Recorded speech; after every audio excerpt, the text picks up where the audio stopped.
முத நாள் நைட்டு அதிரசம் பண்ணாலும் பண்ணேன். அடுத்த நாள் காலையில கிச்சன் என்னை வரவேற்கும் முறை. உன் சமையலறையில் நான் உப்பா சர்க்கரையா இல்ல வேலைக்காரி வந்து வேலைய பாருடின்னு சொல்ற அளவுக்கு இருந்துச்சு இந்த கிச்சன். கிட்ட வேற யாரும் வந்து கிளீன் பண்ணுவா? கிளீன் பண்ணி விட்டு கவுண்டர் டாப் கிளீன் பண்ணி விட்டுட்டு அடுத்து இங்க வந்து பார்த்தா, ஐயோ தலையே சுத்துது. வந்தா சுட்டா செத்தா ரிப்பீட். வந்தா சுட்டா செத்தா ரிப்பீட்டுங்கிற மாரி கிளீன் பண்ணி 4 நாள் நல்லா இருக்கும். மறுபடியும் அதே மாரி மெஸ்ஸி ஆயிரும்.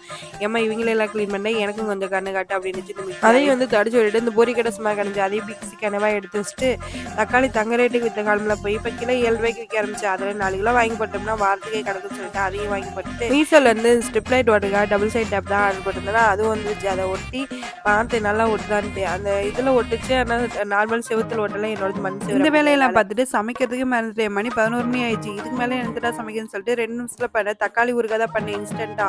2 பச்சை மிளகாய் 2 கருவேப்பிலை கொஞ்சமாக தக்காளி இருந்தால் புது சூப்பராக வந்து ரெடியாரு. கண்டிப்பாக மஞ்சத்தூள் போடணும். சூப்பராக இருக்கும். வேறு எதுவுமே ஆட். நீங்கள் ரொம்ப பசியாக இருக்கப்போ எந்த மாதிரி டிஷ் ட்ரை பண்ணீங்கன்னு கமெண்ட் பண்ணுங்க.